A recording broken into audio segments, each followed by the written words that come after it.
And that brings us to 10. Good morning, everyone, and thank you for joining us for Rabbi Silber's um, share on Sefer Shemot.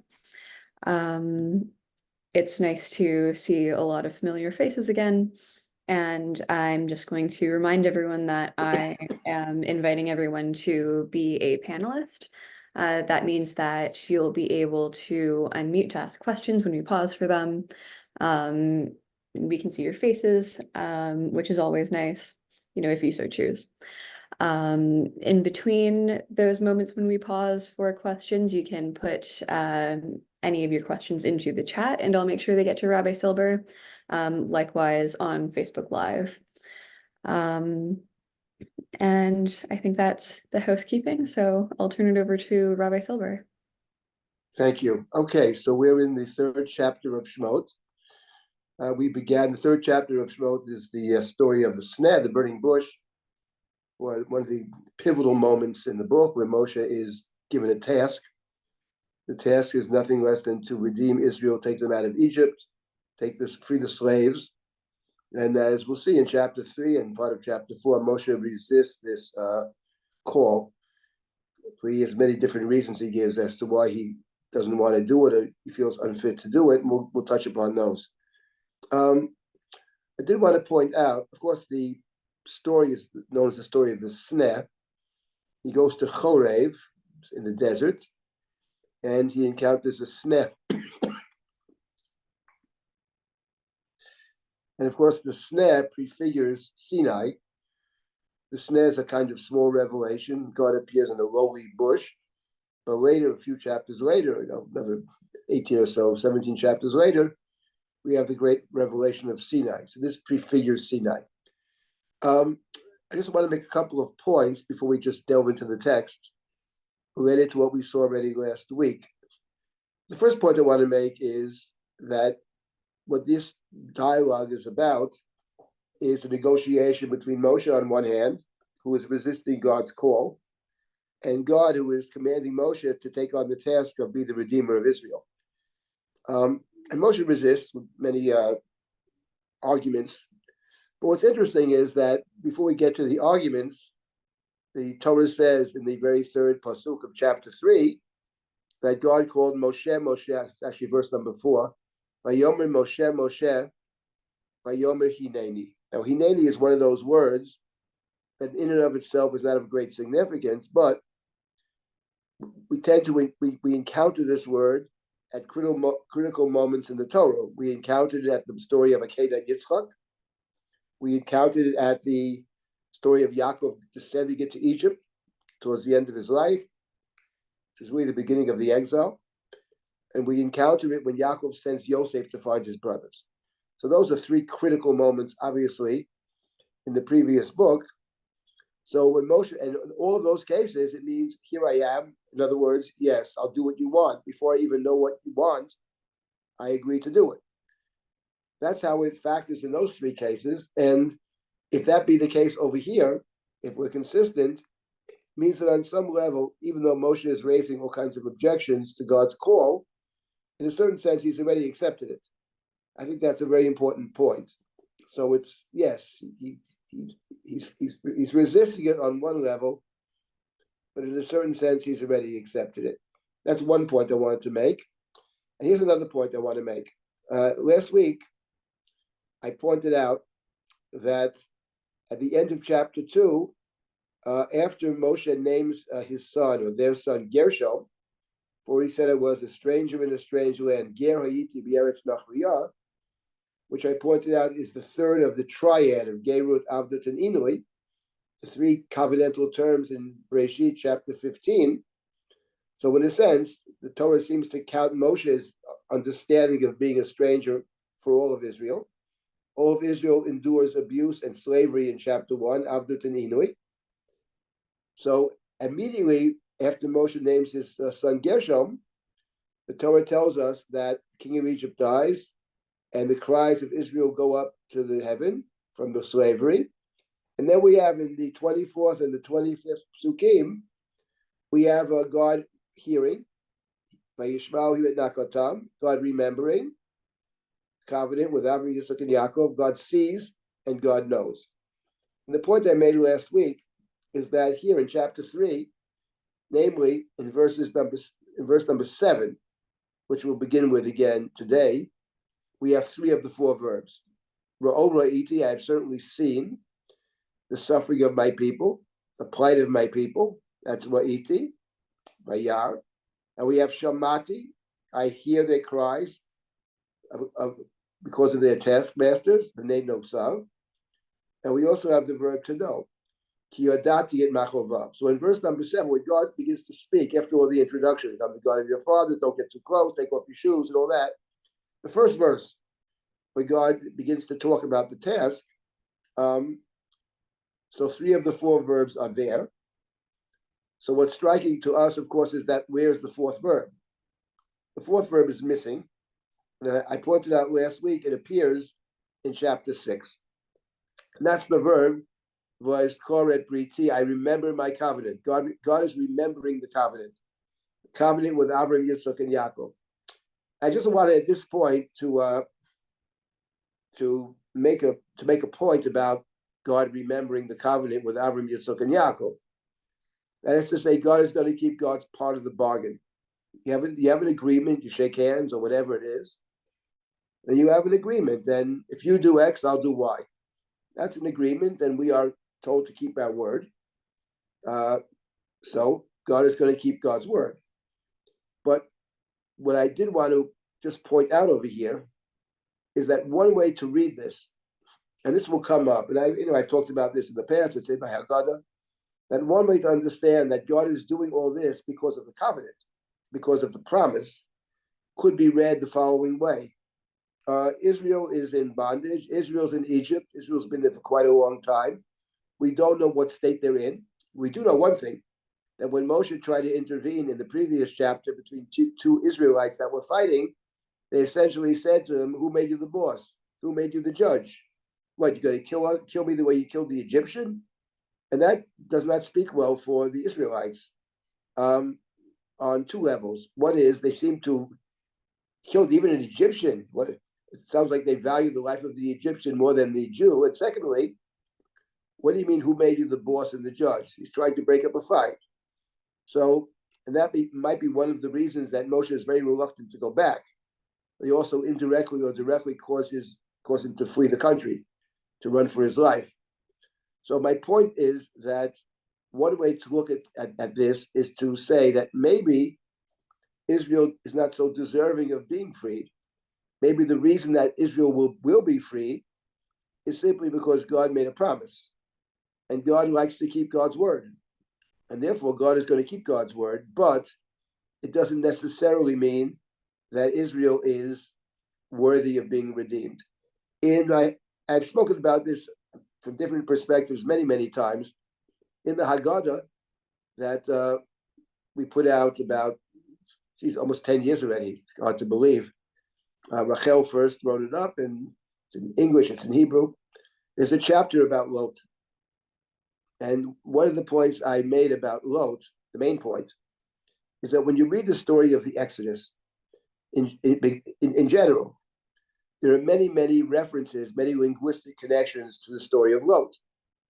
In fact, in the story of Lot, the Torah said back in chapter 19 that when God destroyed Sodom and Amorah, that God remembered Abraham, and God sent Lot out from amongst the destruction.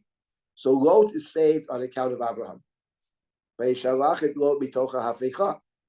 what's interesting, and we'll see this, and once you run this track, it's easy to see it, that there are many, many allusions to the story of Lot. Now, Lot is somebody who perhaps on his own merit would not get out. We know that he tarried. We know he had many hesitations about leaving. So it's just good to keep this in mind.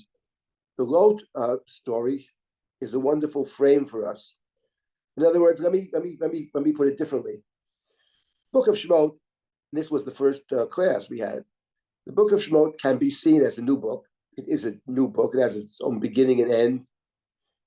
It's an independent book, but it's also a continuation. And as a continuation, this story of the Exodus certainly calls to mind even if it's not a continuation, but as a continue, it certainly calls to mind two people who leave Egypt or something like Egypt. The first is Avram himself. Abraham and Sarah go down to Egypt in chapter 12, and Sarah's taken by Pharaoh, and God plagues Pharaoh, and Abraham and Sarah are sent out with a lot of possessions. That's very parallel to the story we'll be reading. But then the other one who is sent out from the destruction is Lot. He's not sent out from Egypt. He may or may not have been once in Egypt, but he's sent out from Sodom. But of course, the point is, those who studied Sefer Bereshit, certainly with me, you remember very well all of the parallels between Sodom on one hand and Mitzrayim on the other.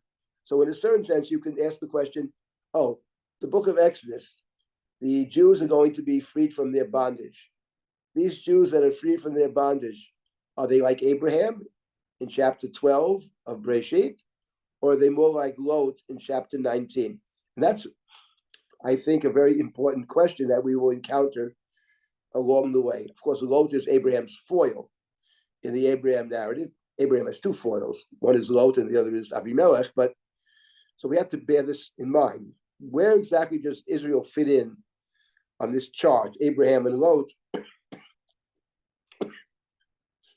And now we have Bnei Yisrael. So let's keep these things in mind. That's a very important point, and we'll encounter this more than once as we read through. In any event, God has called Moshe. Why has God called Moshe? The Torah doesn't explicitly say why, but we can probably figure it out. Since the three stories of Moshe in the previous, I would say two reasons. First of all, in the previous chapter, on three separate occasions, he has taken the part of the weaker one against the stronger. He has intervened to help somebody. It doesn't matter who it is, to Jews, to non-Jews, Jew and non-Jew. He always intervenes. He's concerned about that. So that's one reason God calls upon Moshe to redeem the slaves. And the second reason is that it would appear from the text that only Moshe seems to fully grasp the idea that he's a ger, that Egypt was not his place. You might ask the question, but wouldn't the slaves know that automatically? That Egypt, they're enslaved by the Egyptians. Wouldn't they know that Egypt is not their place? To which the answer is no. They may well not know that at all. But Moshe has left Egypt. Not that Moshe was ever a slave, but Moshe leaves Mitzrayim. And from after he leaves Mitzrayim, maybe only after he leaves, he looks back and he says, that wasn't my place. So God, now we're going to begin. But God is calling Moshe. And I want to make one point about negotiation. Anybody who's ever has a negotiation about anything, you want to know typically what the other side, what are the alternatives for the other side. And of course, in this particular case, it would appear that God has no alternatives, since God wants a human to take Israel out of Egypt.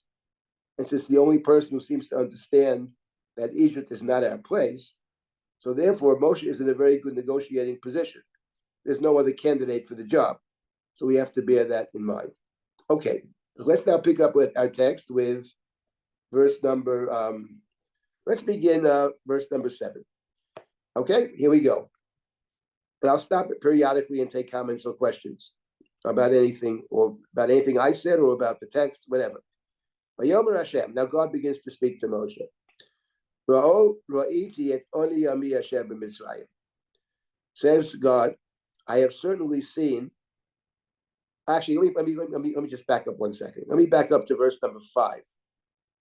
Moshe said hineni. Let's start with verse 5. Vayomer al tikrav halom. God said, Moshe has turned aside to see this phenomenon. There's a fire burning and it doesn't go out. And Moshe can't understand that. It doesn't accrue to the science course he took. Moshe is a person with a lot of intellectual curiosity. What is this business? Why isn't this bush consumed? And when God sees that Moshe has turned, Vayomer calls Moshe, and Moshe, Hineni. 2/3 is the puzzle. And verse number 6, it is. I think it's 6 there. Vayomer al tikrav halom. Don't get too close. Shal nalecha mi'al raglecha. Take off your shoes. Ki hamakom asher ato made olav admat kodeshu. This is a holy place. I just wanted to reflect a moment on this statement. You stand on holy ground. First of all, holy ground here means the place from which God speaks. Let's start with that. What makes this ground holy? It's God's presence, but God's presence takes the form of divine communication. This is the first revelation of this book. And it's very significant because the story of the Exodus, the book of Shemot, there are two different themes that run through the book, and I think they are deeply connected to each other. One is the theme of God's revelation. This is the first time God is revealed to a human since Yaakov went down to Egypt. So all the time in Mitzrayim, there's no revelation. And the book will end with two great revelations. One is Sinai. Here's its snare, there'll be Sinai. But the very ending of the book, really four of the last, about 40%, close to 40% of the book is about building the Mishkan. It's about the construction of the Mishkan.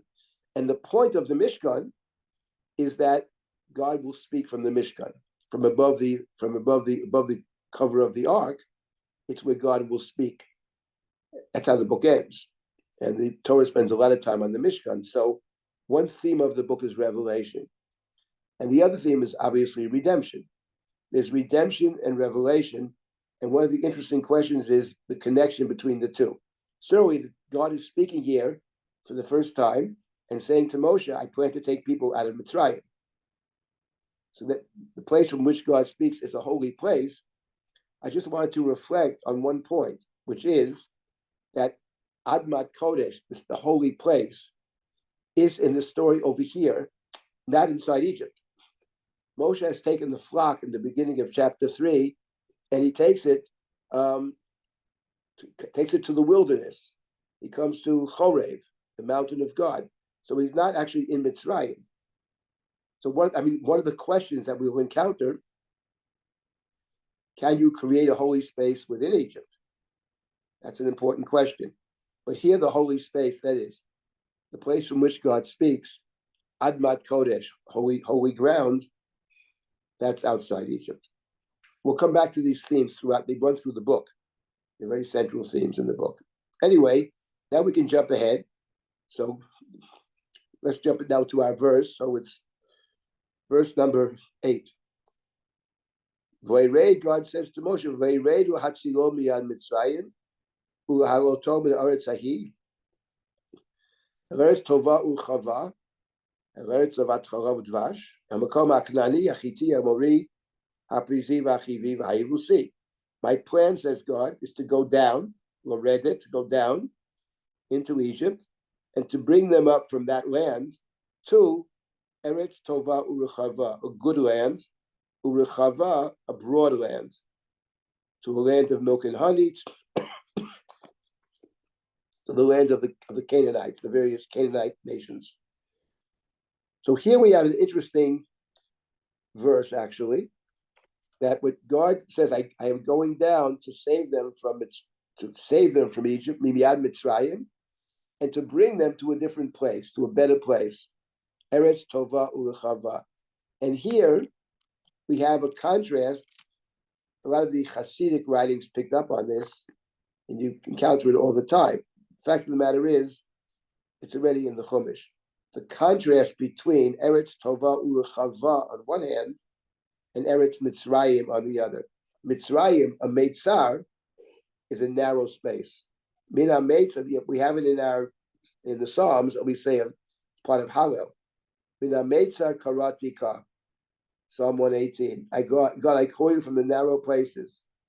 Ononi Bamerchav, answer me with enlargement. We also have in the second blessing of Birkat HaMazon. You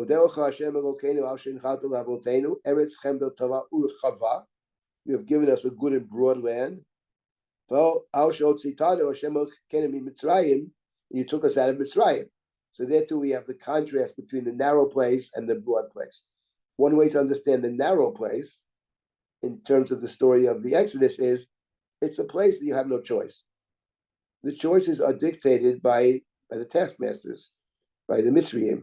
You're a slave. Slaves can't choose.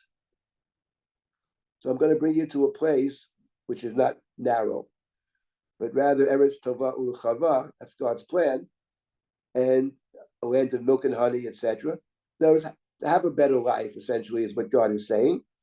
And God appeals to Moshe, who in the previous chapter, on 3 different occasions, tried to save the weak from the strong. So there's no mention here about covenant or anything like that. It's very simply, people are suffering. Let's get them out of the narrow space and bring them to a better place. God addresses Moshe. This is the Moshe that we've read about in the previous chapter. There's no evidence he knows about any covenants or anything like that. But when he sees people suffering, he tries to step in and help them. That's what God says. Next pasuk, and I'll stop, take questions. And now, says God, the cry of Israel has come to me.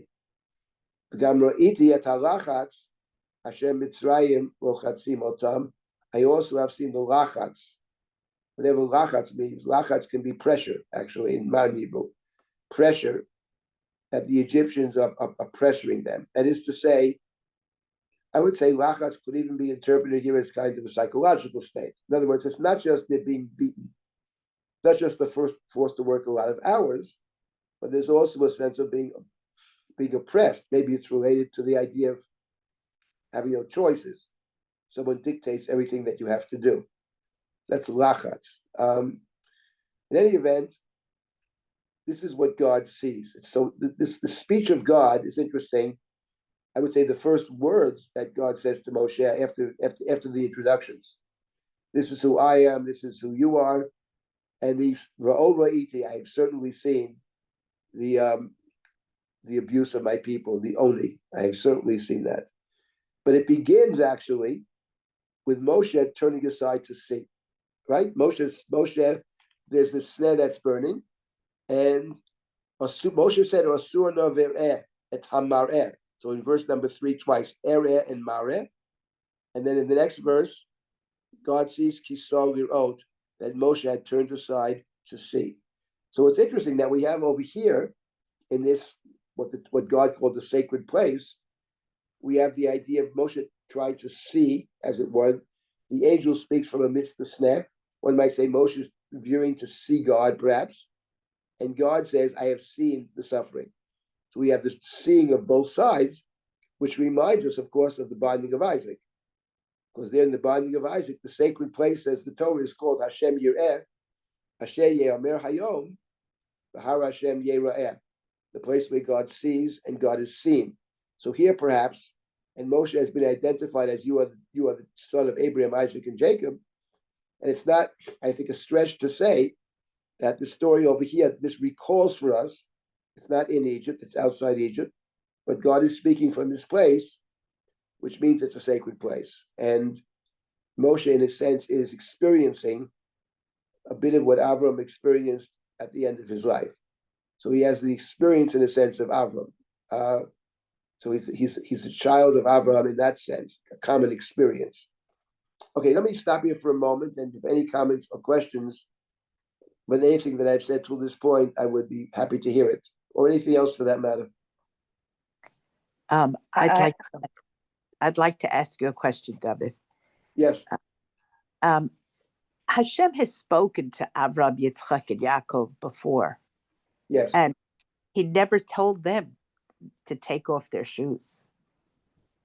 Right, that's true. I think perhaps the point over here is, which is I was getting at this before, that the point is that they are essentially inside. I mean, Israel is in Mitzrayim, Moshe is in Midian, and the place that I think what the Torah is emphasizing is that he goes out. He goes out to the edge of the desert. It's a prefiguring of our Sinai, which is a sacred place. Not told to take off their shoes there either, as far as I could tell. But apparently this was a practice that makes sense. And I think the point over here is to emphasize when they're walking around the land of Canaan, it's not necessary. But over here, the point is a prefiguring of Har Sinai. So here, and the Torah's point is that it is possible, even in exile, to have a sacred place. I mean, we're going to come to actually a sacred place within the land of Egypt, which of course is the Korban Pesach. That place will be demarcated by the blood on the doorpost and all that. But you're establishing, part of the Korban Pesach is to establish within the exile, within Mitzrayim even, this kind of sacred space, because all along Moshe says to Paro, we want to go out to the desert to serve God. We can't do it in Egypt. They'll kill us if we try it. We have to go out to the desert. At the end of the day, in chapter 12, they do it inside Mitzrayim. So I do think the Chumash over here is specifically making a point about sacred spaces within the context of Mitzrayim or the desert, that kind of thing. I see it as a foreshadowing of Sinai, maybe of the Korban Pesach. That's what I would suggest. By Korban Pesach, they have to have their shoes on, right? They certainly do. Raglechem now, yeah, because they're going to leave. Right, right. The other And Chumash emphasizes have your shoes on, right. because that would suggest that the de facto, that the default is actually not to have the shoes on. Actually, Right. Right. Make sure your shoes are on. In other Exactly. words, because you're ready to leave. That would suggest that, but if not for that reason, maybe the shoes shouldn't be on. I mean, I don't know. I guess it's a good point, actually. It does sound that way. And in the Mishkan, it was off because of this? Right. The Mishkan speaks about the Kohanim not wearing shoes. And we have this, by the way, nowadays with Birkat Kohanim. When they duchen, they take off their Kohanim, take off their shoes. Is this because of this? I don't know. I simply don't remember what the source for that is, but it is true that I think in the Gemara, as best I remember from Zvachim and everything, that the idea is that your feet, that the floor of the Mishkan, of the Mikdash, is actually sacred.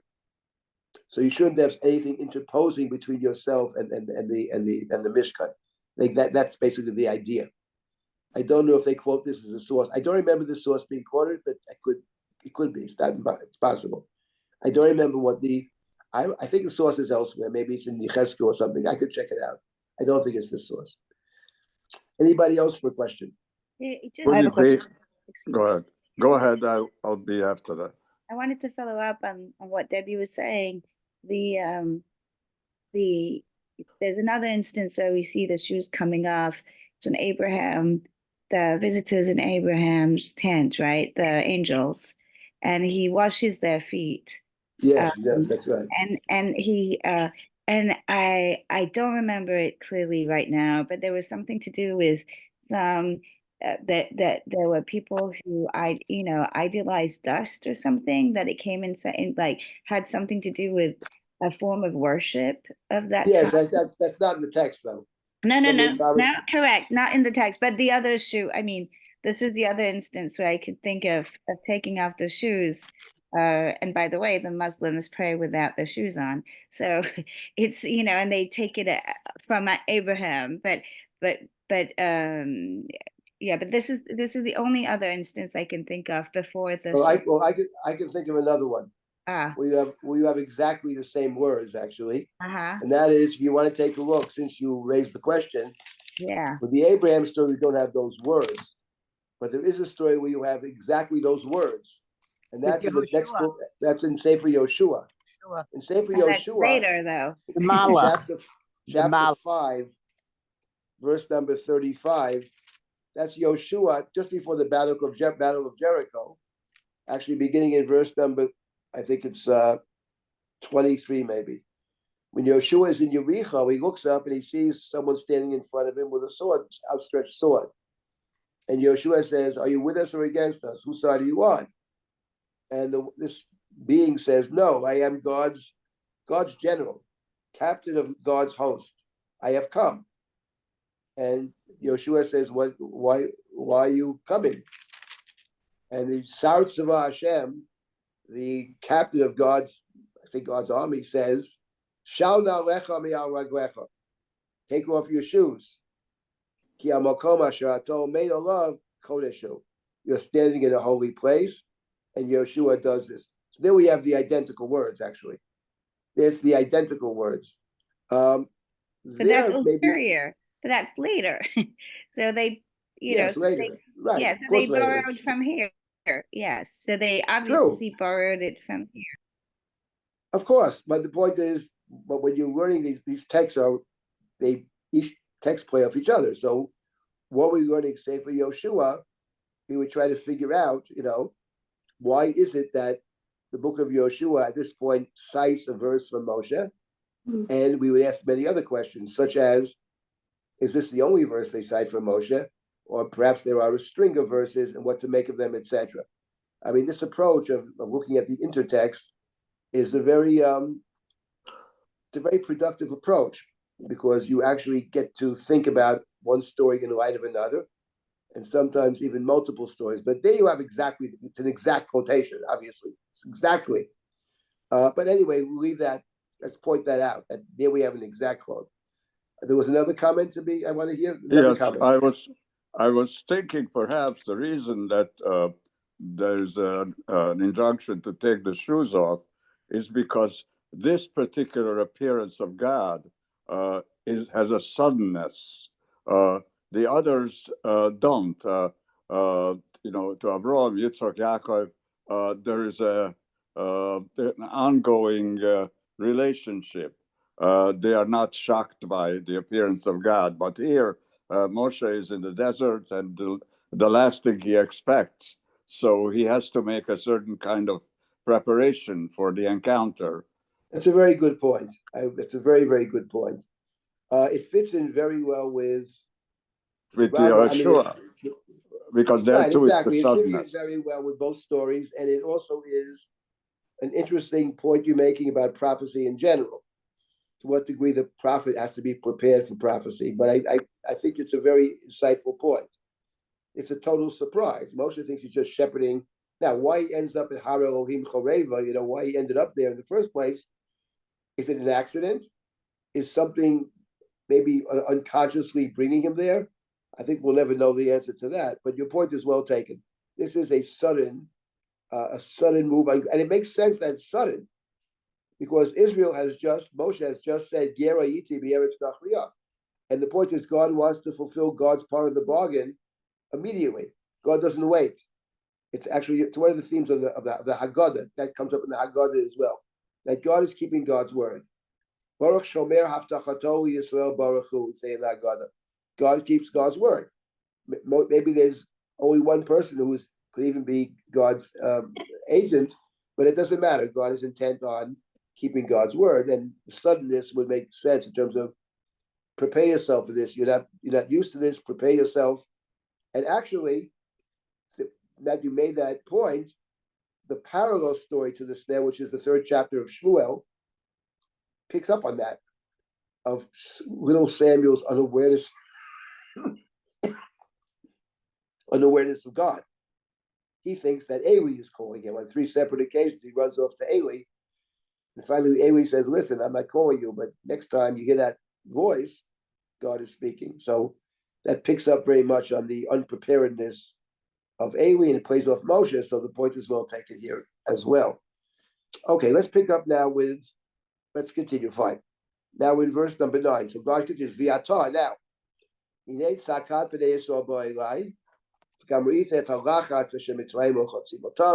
so God says, the cry has come to me, and I've seen the oppression, the lachats, the pressure. V'ata, so now God continues. This was all a big build up to the next verse. So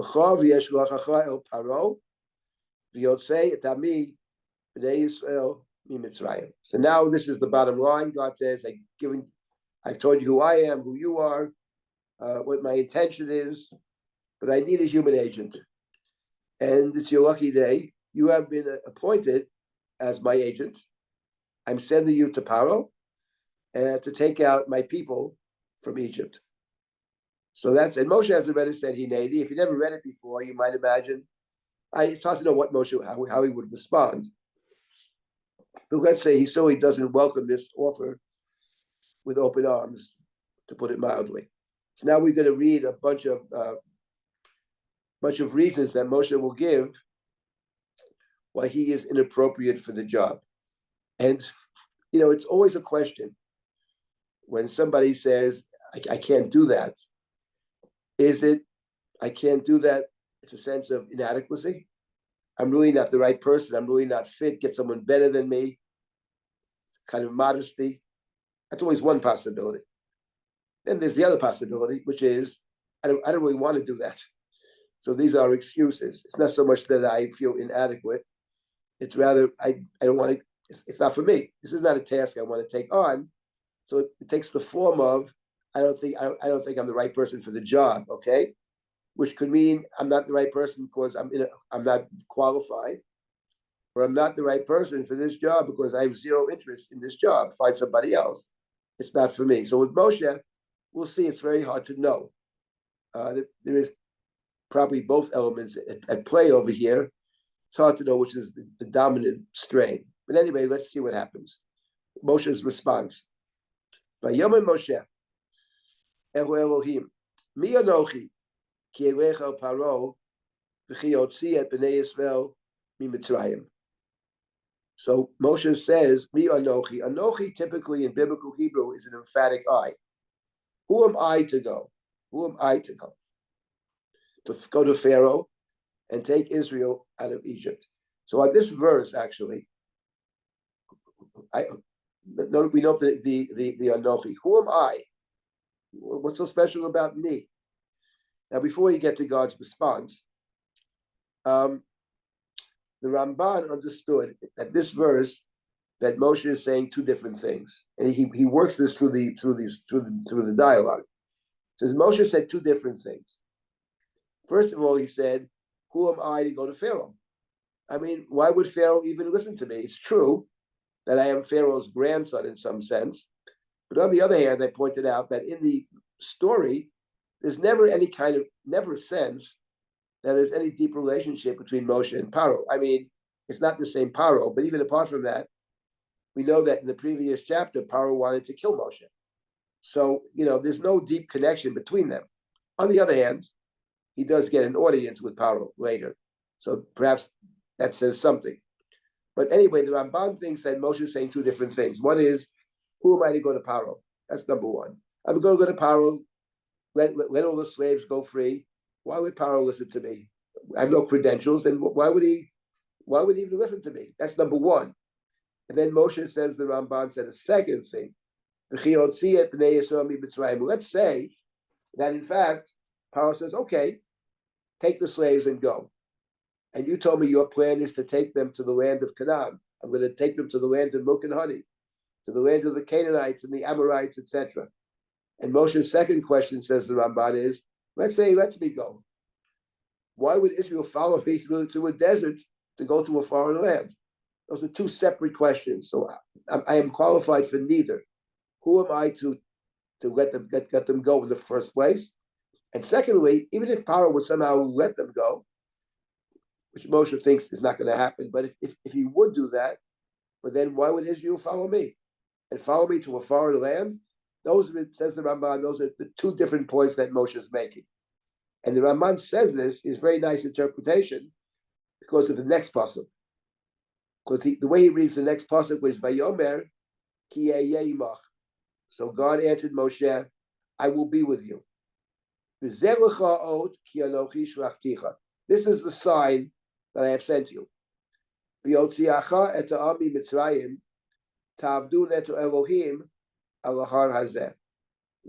you free the people from Egypt, they will serve God on this mountain. So the Ramban asked the question, and every commentary asks the same question. God says, I'm going to be with you. And that we understand. I'm going to give you a sign. And the sign is that when you get to Mount Sinai, you will worship God at this mountain. So the Ramban asks, what kind of sign is that? The sign, what do you mean? Moshe's point is, we're not going to get to the mountain because they're not going to follow me. What do you mean it's a sign? Later on, that's the Ramban's question. Signs usually happen now as a sign about something that will take place in the future. But typically you don't say, I'll give you a sign, wait 3 years, you'll get a sign. So the Ramban says, that's very strange, actually. So that's why the Ramban explains in the following way. Ramban says, you had two questions. Number one, will Pharaoh let the people go? And the answer is Pharaoh will let them go, and they'll go with you because they want to get out. And you'll travel a bit, and you get to a mountain. And on that mountain, there'll be a sign that will enable or encourage the people to possess the land. That's how the Ramban understands the sign. In other words, the sign is only addressing part two, which is they'll travel you, they'll leave Egypt, they'll get out of Egypt, they'll go to the desert. And then when they're in the desert, there'll be a sign that will convince them to follow you into the land. That's how the Ramban understands God's response to Moshe. There is another way to explain this sign, I think, which the Ramban, in a certain sense, hints at himself, I think. And that is that Zelecha Ha'ot. I remember when I first read this, I assumed this to be the best reading. I don't know if it's the best, but it's only possible reading. When God says, listen, first of all, your first question was, who am I? He says, Mi Anochi. That's what Moshe said. Who am I to do this?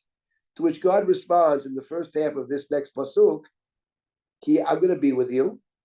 Says, don't worry about who you are, who Anochi. Just think about Anochi, me, says God, right? Anochi shlachticha. But the point is that the sign, I think, one can read this verse as that this is the sign that I have sent you, refers not to a future sign that will take place at Sinai, but actually it's God's interpretation of the sign Moshe has just seen. Moshe, you just encountered a bush which is burning and not consumed. That bush that's burning and not consumed, that sign. What does it mean that the bush is burning and not consumed? That's the sign. You should know that I have sent you, right? Lochi shlachticha. And you should know I'm going to be with you.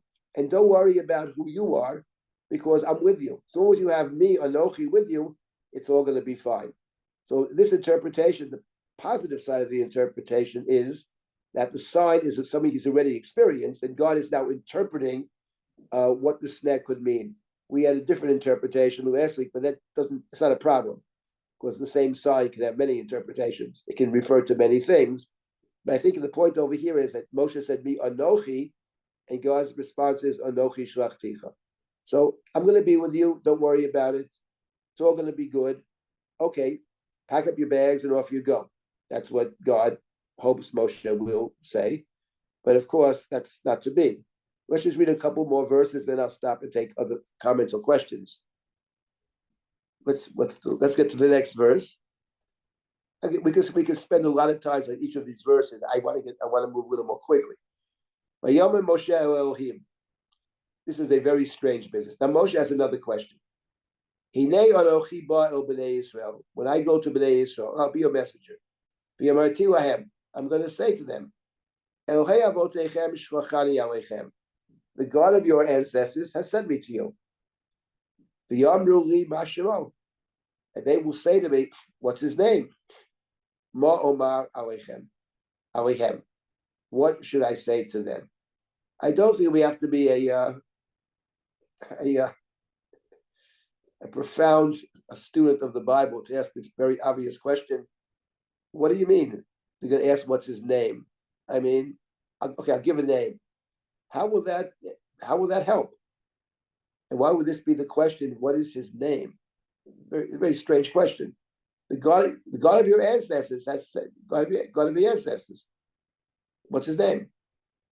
So, what actually is the question? What is his name? And God gives a 2-verse response to this question. So I do think we have to say over here, however we understand this, that what God's name, and not just God's name, names in general in the Torah are not just names, but the names are actually descriptions. And we see that already in the previous book in Sefer Breshit. The change of a name is a change of identity. And even before the story of Abraham and Sarah having their names changed, even the very beginning of the Torah, the fact that Adam gives names to all the animals. God praised the animals in front of Adam, and he gives them names. And the Torah said, and Adam saw that none would be his helpmate. And it's actually very interesting that the Torah connected those two things, that Adam gives them names, and then it says, and Adam saw that none would be his helpmate, as if to say, in the giving of the name, he is, in a sense, defining or coming to understand the nature of the being. Once he gives the name, he has defined the being, who this being actually is, then immediately he arrives at the conclusion that none of them is his appropriate helpmate because they're different. Only when God takes the side of Adam and fashions it into a being, that Adam names this being Isha and names himself Ish. And then he says this is appropriate because Ish and Isha, we are related beings, we are connected beings. So the giving of the name in that story defines who this person or who this animal or whatever is, and it's definitional. It's not like we have names which are named for somebody, but says nothing necessarily about ourselves. In the Chumash, Yaakov, Yisrael, Yosef, Safnat Paneach, Sarai, Sarah, Avram, Abraham is very, very significant. What does your name mean? What is the essential nature? Now the question is, what does that mean, the essential nature? So the Ramban and others, the Ramban was a Kabbalist, and the Ramban talks about, because God appears in many different forms, in many different ways, in many different guises. God has many names. What is the name of the God? What is your attribute with the key attribute, which will be evident in the Exodus? What is the nature of this God? That's what they're going to ask me. What is the nature of this God? One might say, why is God doing this? Why does God want to do this? What is the nature? And God gives a very strange answer to Moshe. In the Exodus, there are many commentaries on this. The Rambam, in his Guide for the Perplexed, has a long discussion about this, and many others do. I'm not going to spend much time on this, just to point out the following. And in the next verse, Vayomer Elohim el Moshe, Eyeh asher eyeh. I am that I am, I will be that I will be. See, in this English translation, they don't even translate it. Eyeh asher eyeh. And then Vayomer, and God said, seems to repeat it, Kol tomar livnei Yisrael, Eyeh shvachani alechem. Tell them, Eyeh, the one who will be, Eyeh has sent me. So the first question is, when God says to Moshe, Eyeh asher eyeh, we usually translate, I am that I am, or I will be that which I will be. Tell them, Eyeh sent you. The question is this actually an answer, or this is some kind of evasion? Moshe says, what is the nature of the God who is sending me? To which God responds, don't worry so much about my nature. I am whatever I am, I am. Don't worry about that. Just tell them I'm going to be with them. Yeah, the God I will be, because I will be with them. That's all you have to know. So one of the interesting questions is Eyeh Asher Eyeh one of God's names or not? It's a question. In the Maimonides, when he writes about the names of God, the 7 names of God you can't erase, there are 2 different texts that we have in the Rambam. One has Eyeh Asher Eyeh on the list of the 7, and one does not. So it's very unclear, actually. The Ramban, I believe, is connecting the name Eyeh to the name of God, which is Yud Hey Vav Hey, the name of God, the God who speaks at Sinai, Elohi Hashem Elokecha. So the Ramban talks about that name. For the Ramban, it's called Shem HaMeforash, is a name that is a combination of, it's about God's mercies combined with God's judgment. It is the supernal name of God. So that's for the Ramban. It's very specific about the kind of God or the attributes of God that are necessary to, or that will take us out of Egypt, bring us to Sinai, etc. But I'm not going to get into all that. There's a whole discussion about it, and the Maimonides has a very fascinating interpretation of Eyeh Asher Eyeh, which is interesting. When we're studying the Guide, it was one of the fascinating discussions in the Guide. In any event, I simply point out that it's unclear to me, and I think it's not clear in the Chumash, whether God is actually answering Moshe's question or saying, I will be with you. I'm going to be with you. I am with you. I'll always be with you. And don't ask any more questions about my nature. But in the next verse, God says more. Vayomer, God could have been silent, but God says more. Vayomer od Elohim, God says additionally to that, Kol tomar el b'nei, this is what you should say to them. That is, say to them whether they ask you or not, I would say. when you speak to them, just tell them this. Whether they ask or don't ask, this is what you say. Hashem Elohei Avotechem, Elohei Avraham, Elohei Yitzchak, Elohei Yaakov, Shlachani Aleichem. Right? The God of their forefathers, the God of Abraham, Isaac, and Jacob sent me. Zeshmi Leolam, that's my name forever. Zichri Ladar Dar, that's how I shall be remembered in every generation. So here God seems to be very strong about this, that you tell them the God of Abraham, Isaac, and Jacob has sent you. And I wanted to repeat what I mentioned a couple of weeks ago, maybe it was last week, I don't remember, but that actually tells them the God of their ancestors, the God of their Abraham, Isaac, and Jacob. They are the children of Abraham, Isaac, and Jacob. But God has already told Moshe that he's the child of Abraham, Isaac, and Jacob.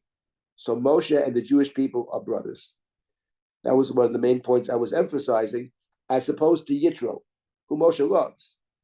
But Yitro has become Yeter, Miyutar, superfluous, because Moshe's mission is in fact to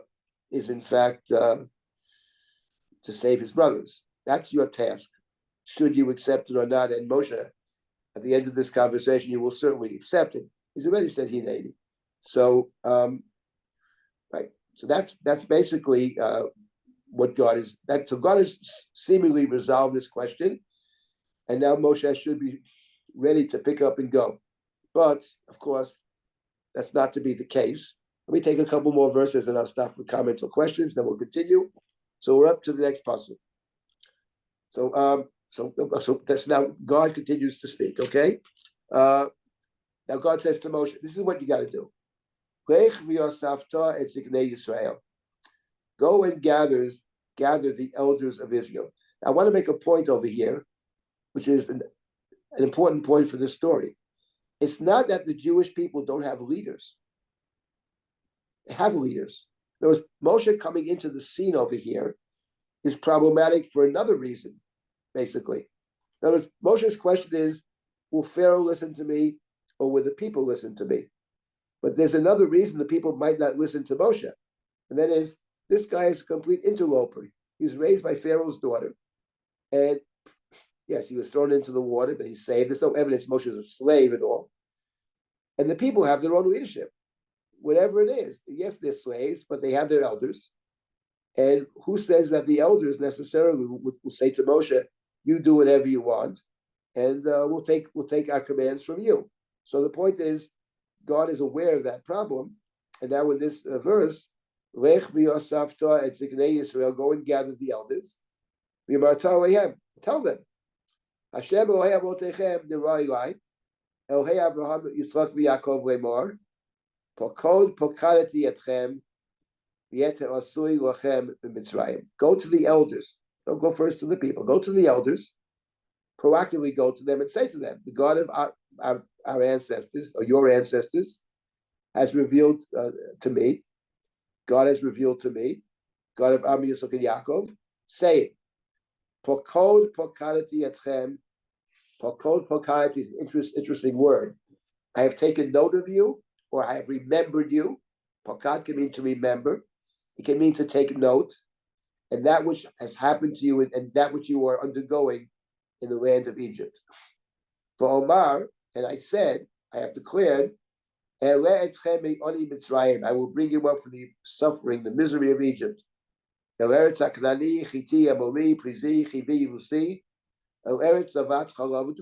what Moshe was told earlier. You are to relay this information to the elders. Okay? So God is taking note of what's happening. God is remembering Pokod Pokadati. When you read this verse, which is the verse number 16, so we all recall that verse reminds us of a different pasuk.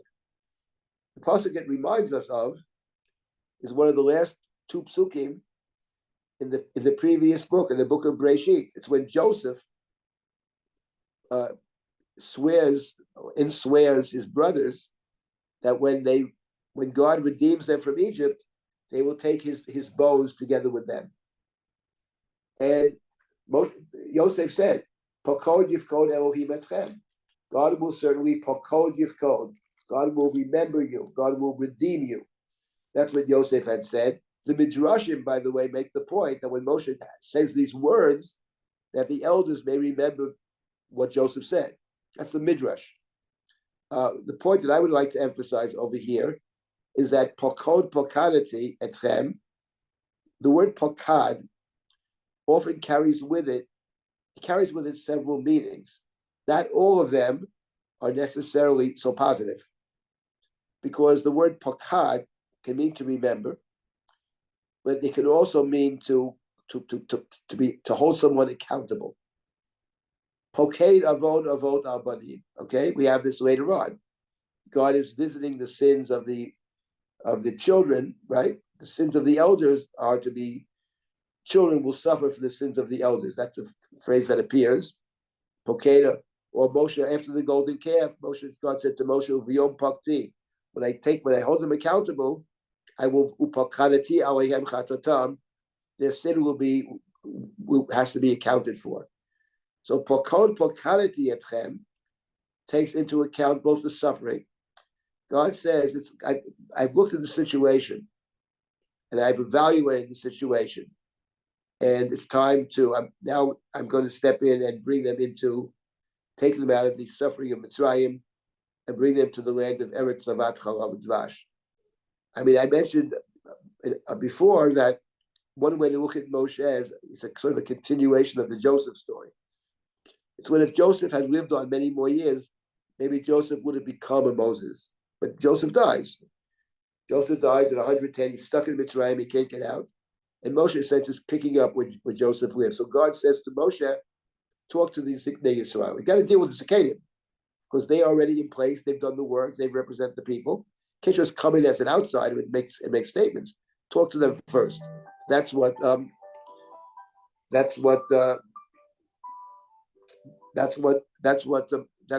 said. That's what Moshe is to say to the elders of Israel. So let's now continue now with the next verse, and I'll stop it in 1 second. Not 1 second. Then after one verse, let's just finish this up. Fine. So now God continues to speak. V'omar, and I say, the next verse number. This is 17, verse number 18. Yeah. V'shamu l'kolecha. And God says to Moshe, they will hear you. That is to say, they will accept.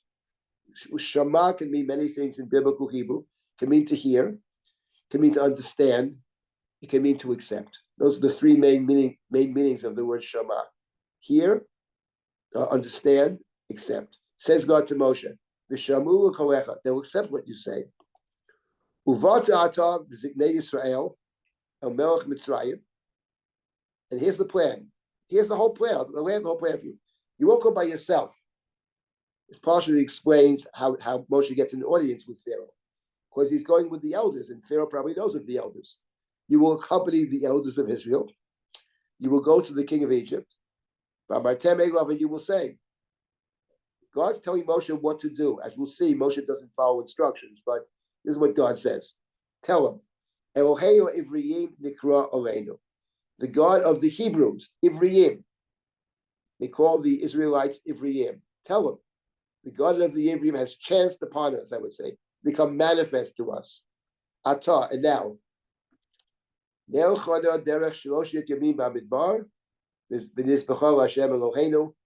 go for a 3-day journey into the desert and bring sacrifices to our God. This is what you are to say to Pharaoh. This is the request, and don't do it by yourself. Take the elders with you.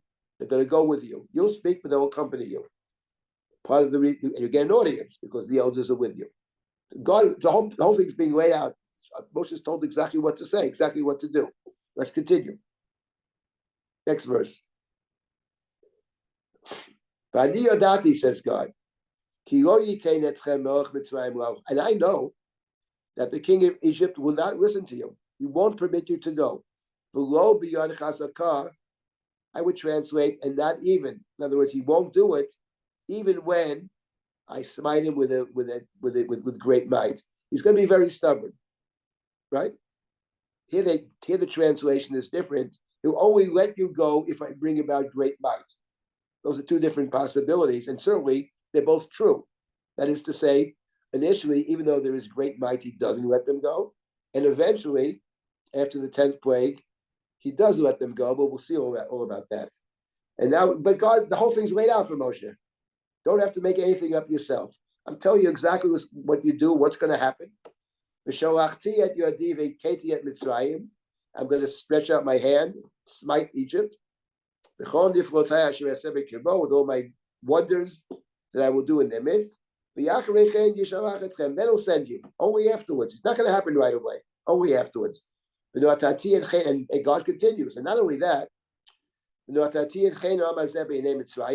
and this people, the Israelites, they will find favor in the eyes of the Egyptians. And when they leave, they won't leave empty-handed. It's like Abraham left Egypt back in the book of Exodus, back in the book of Breshit.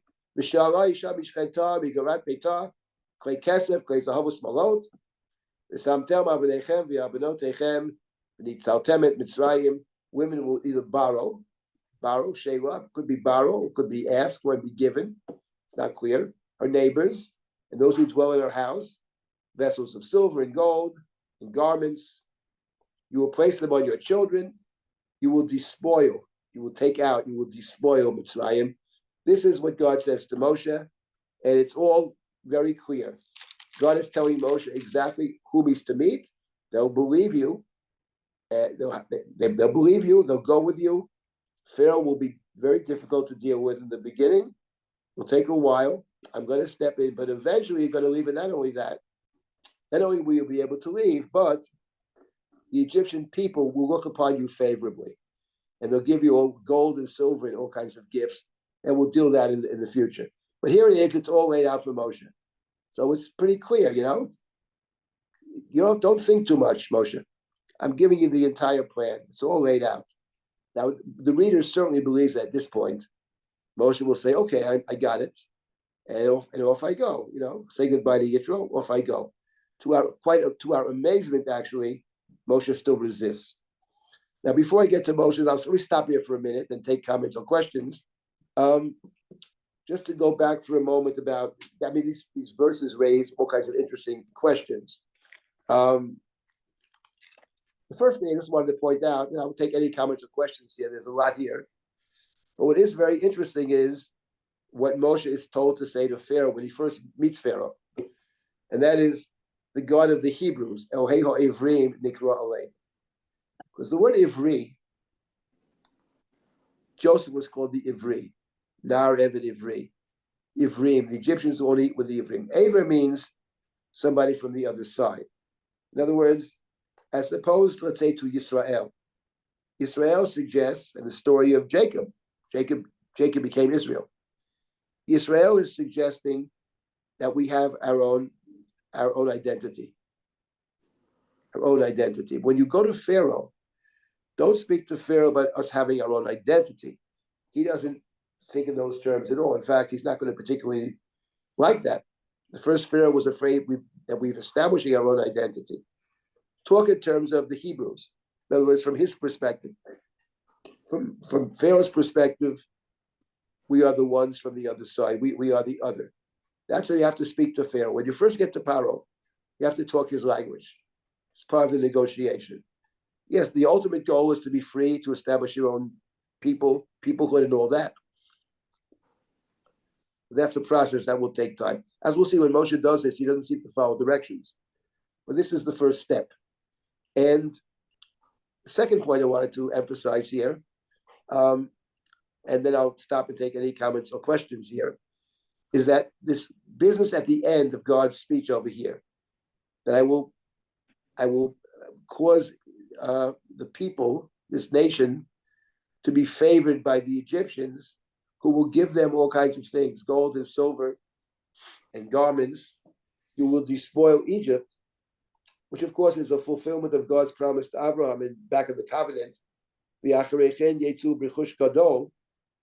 I just wanted to point out something that's, I think, very important about this statement. Then I'll stop and take any comments, questions, or whatever. That what you see in the story already in the previous chapter and in this chapter, that it's remarkable. The slaves, let's say, for example, Moshe goes out the next day, 2 Jews are fighting. And he says, wicked one, why would he said to the wicked one, what are you hitting your friend for? who made you a boss? Would you hit me the same way that you hit the Egyptian? In other words, the point is, kill the Egyptian. In other words, the point is, it's sort of counterintuitive in a sense, but we know this to be true. That very often the abused person, we'll see this in the story of Mitzrayim, that they're being abused by the Egyptians, they're being enslaved by the Egyptians. But in terms of how they measure things, they measure them by the Egyptians. In fact, like God says to Moshe, let me tell you something, it's going to be good. The Egyptians are going to give you gifts. The people who are going to give you gifts is a way of saying that you will be successful. The slaves will see themselves as important because the Egyptians give them gifts. I mean, it's a sad commentary. This is the theme that emerges. You expect that the people that are enslaved by Mitzrayim would never want to go back to Mitzrayim. Why would they want to go back to slavery when they're being beaten, etc.? But that's not the case. Actually, the way they measure things, they measure by Mitzrayim. You see these two verses at the end of God's speech. These are themes that we'll pick up later on. But I mean, that probably many of us are quite aware of this, that very often the abused person thinks in terms of the abuser and looks towards the abuser to measure by the abuser. And we'll see this not this week, but maybe next week or in 2 weeks, that sometimes even go to the one abusing them and ask him to actually help them. They're going to go to Paro later, who sets in motion this terrible system of abuse, and they're going to plead with Paro to help them. Moshe doesn't, but the people go to Paro. So this is the theme that we will encounter in terms of enslavement and sort of the mental state of the slave. Let me just stop at this point. There's a lot more here. But I'll stop and take any insights, comments, questions, or whatever. Happy to hear from you. Can I ask Yes. a question? Of course. Okay, hi. Hi. I just had started reviewing actually this week's parsha, and I'm noticing that this seems like the ironic inverse of Lechrei Kishichet Amcha, and even the Asui. Every single thing here, and like, who are they going to worship? They're going to worship this Egel. Is that? I mean, it's almost and okay. You've touched on a very important point. The Egel. I mean, I want to jump into the Egel is one of the great stories of the Bible. But what is striking about the Egel, among other things, is that, I mean, for example, how does Moshe leaves? The people go to Aaron, and they tell him to make us a god who will walk before us. And okay, whenever we judge what Aaron does, he takes something, he throws it into the fire, and he sculpts it. He uses a cheret. Cheret, now, right. Cheret is a rare word in the Bible. Also weird. But the word chatumim are Pharaoh's advisors. Those are Pharaoh's magicians. And then later, actually, when Moshe comes down the mountain, he turns to Aaron and says, Karut, right? "What did you do?" But Moshe says, "Aaron, what did you do?" You know, and Moshe, you know the way the people are, says Aaron, or whatever. And it says, then Moshe saw Aaron, and he saw the people had been wild. Paruahu, kifrao Aaron, for Aaron had made them wild, as a disgrace before their enemies. And pra'o, which is written always pei reish ayin vav, is written in our Bible pei reish ayin hey, which spells paro, and that's no accident. In other words, the point of the ego, maybe this is the point you were pushing, the ego is a reversion to Egypt. The book of Exodus has two parts. The first part is the physical leaving Egypt. Okay, God takes us out, the plagues and all that, across the sea. The second half of the book is a different question. Not physically leaving Egypt, but emotionally, spiritually, psychologically. And that's much more difficult because the golden calf is not just a idolatry. It's actually Mitzrayim. It's the very gold they take from Egypt that they use to fashion the ego. So that's the point of the ego, is you really haven't left. And then what they say, these are the gods that took us out of Egypt. If you think these are the gods that took you out of Egypt, it's still in Egypt. I mean, it's religiously, spiritually, emotionally. And I think that's one of the, if not the critical point about the story of the ego. Hope we get there someday. It's an amazing story, but you know, pro Aaron, pei reish ayin hey, you know, it's very striking. Cheret. That's exactly the point. That it's one thing is to leave a place, and this is the story of the Torah, basically.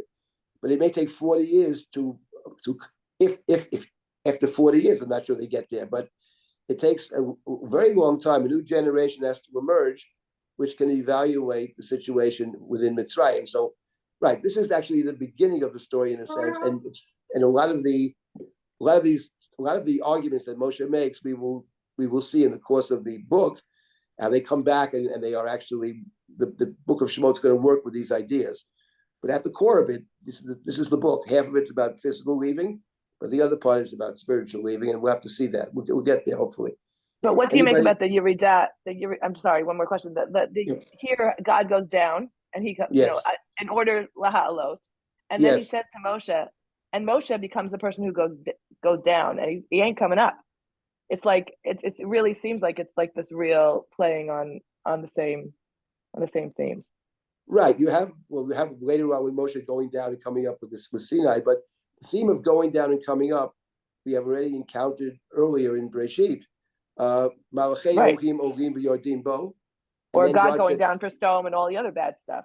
But right. And then in chapter 46, God says, I will go down with you to Egypt, and I will bring you up. I mean, one could say that God is going down into Mitzrayim is in some sense a kind of lessening of God. But God is forced to do this. And part of the story is here, God is going to redeem us because God has promised to redeem us. Whether or not we are actually worthy or whether or not we are ready to go. Maybe we'll talk about, there are a lot of midrashim about this. Very interesting midrashim, but in terms of the text, what they're picking up on is, are these people really ready to leave? Because you have the golden calf later. So it wouldn't appear from the Chumash, and you have constant complaints. So it wouldn't appear that necessarily the people are ready. It sounds like God takes us out before we're ready to leave. That's what it sounds like. Which in a certain sense is a kind of Yerida. It's a kind of lessening of God's majesty. But God is forced to do it because God keeps God's promises. I think that's the point.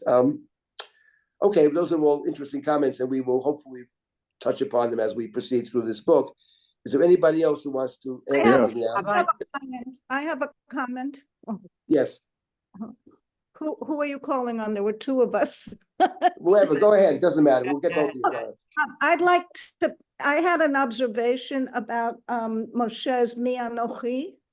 Yes. And I thought of it as a very important quality of a powerful leader to have an accurate assessment. I'm just one man, but the issues are greater than me. And it reminded me of two others comparable. One is after Jacob wrestles with the angel and he is hit in the thigh and he limps, then he becomes Israel, and then he can reconcile with Esau. And if I may, in Greek mythology, Oedipus could see after he blinded himself. So, and it's in direct contradiction to some of our current political leaders who think they are the only ones. So that is certainly true. I think that theme, that's a theme that I have a fair amount to say. It comes up in the Akedah, basically. In other words, the ability of someone to enter into a covenant with God. Mm-hmm.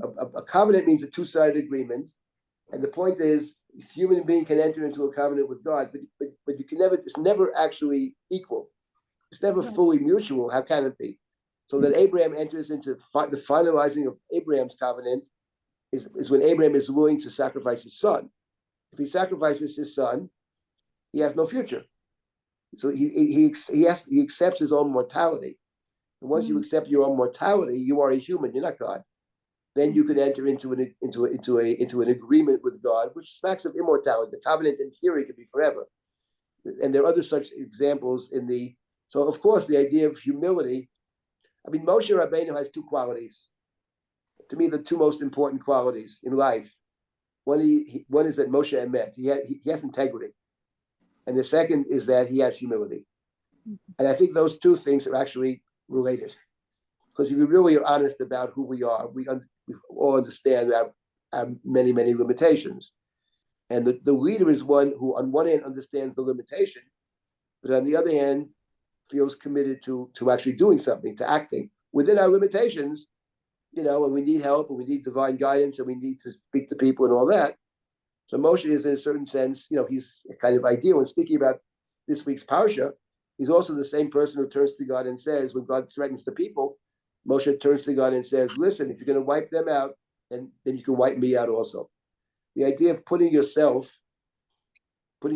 people first and yourself last, which is quality of Esther in the Megillah.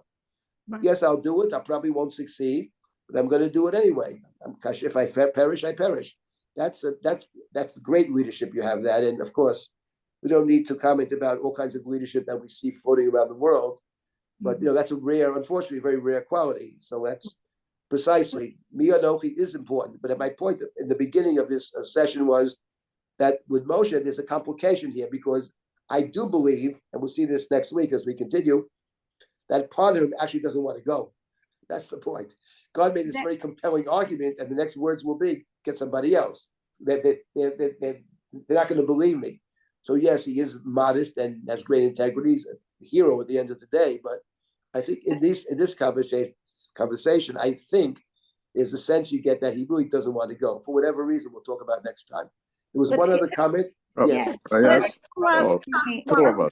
Oh, it's a lot of us. Sorry. Go, Deborah. Go ahead. Yeah. No. About that other question from Moses, the second question, right? I think he has no knowledge of what it is to be of Hebrew lineage. He doesn't know anything. He doesn't know Abraham, Yitzchak, and Yaakov, and that's why I think God's answer in verse 15 is so important, because God introduces him to his forefathers. And I think it's probably the first time he's heard those names. No, he gives it in verse number 6. You have it. You have it in verse 6. Yes, right. You have it in 6.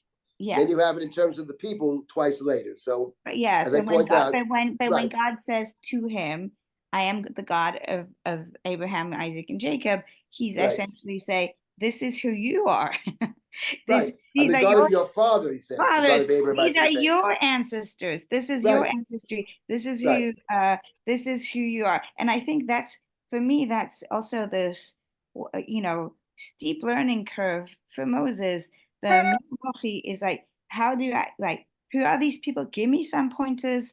I need to understand who we are, who I am in that context. And I think that's very interesting that it's practically never addressed, even by him. It will be addressed in chapter 6. It's in chapter 6 where God will spell it out. But you're right. At this point, Moshe is not told more than the names.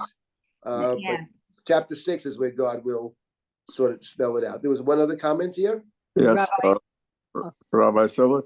No, 2 other comments. Go ahead. Okay, this may be a minor point, but there's such a change in register. God is speaking, and there are magnificent statements about, and then you get down to this nitty-gritty about borrowing gold and silver and clothing, and it's out of tune. Yes and no. The truth of the matter is that we like to talk about great abstractions, but at the end of the day, I feel this very strongly. Leadership, you have to pay attention to the details and details that what human beings need. I mean, what are the basic needs? Human beings have basic needs, and those have to be taken care of. I mean, the gifts is not such a small thing. I point out. First of all, it suggests an acceptance on the part of the Egyptian people. Then the question is, what are the gifts? Is it money you get when the slave is freed? Is it reparations? We'll talk about that. But to the larger point you're making, I really feel that often we overlook the details. Don't want to talk about the details, but the details are important. And details. Those who follow halacha know very well. That halacha can deal with all kinds of minutia. But I think it's making a point that the everyday small things in life are significant, and the leader has to be aware of that. That's part of the job, to make sure people get the basic things we need in life, food, shelter, whatever it is, clothing, and that's, so I think it's part of leadership. I think it's, in a way, very sweet that God is paying attention to every detail here as well. But it's all laid out for Moshe. God gives Moshe the whole plan. This is going to happen. He's not going to listen. Eventually he will. Just go. We expect Moshe to go, if we never read the story, but he's not going so fast. He has more objections. There was one other comment, one other person to comment? Yes. Rabbi, about what Lutzi said, first of all, I think also Hashem is saying that I'm going to fully keep my bargain of the covenant of not just the Inoi Geros and Avedis, but I will keep. Yes. But what I wanted to ask is, Pakod Yivkod, I always learned that what Yosef said, Pakod Yivkod, he was giving it that this is the siman, this is the sign. Right. Who tells you Pakod Yivkod, that's the one trust is going to keep taking. No, I actually mentioned that before, that when he speaks to the elders, that the Midrash says that these words are words that they remember. The elders remembered these words that Joseph had said. You didn't say this. That is one way to read it. I mean, there are other ways to read it as well, but I do think that it recalls Joseph's speech. I think that's for sure. Whether it's a sign or not, that's a different question. But that's what I said, that Moshe is picking up where Joseph, in a certain sense, is the one that put out the possibility of being redeemed. We have to credit Joseph for that. At the end of his life, he says, maybe my mission is I brought them into slavery, but my mission is to try to set up a situation where they can be free people. Well, we'll stop. Yes. About that Hashem is saying, I'm going to keep that part of the covenant of the bris also. For sure. Yes, I agree 1,000% with you. Yes, sure. Thank you very 100%. Much. Yeah, I mean, we'll continue with this next week, and we'll see. Hopefully, get through this speech, and we'll just continue moving forward. Thank you all for participating. Thank you. Thank you. Very much, everyone. Okay. Good night.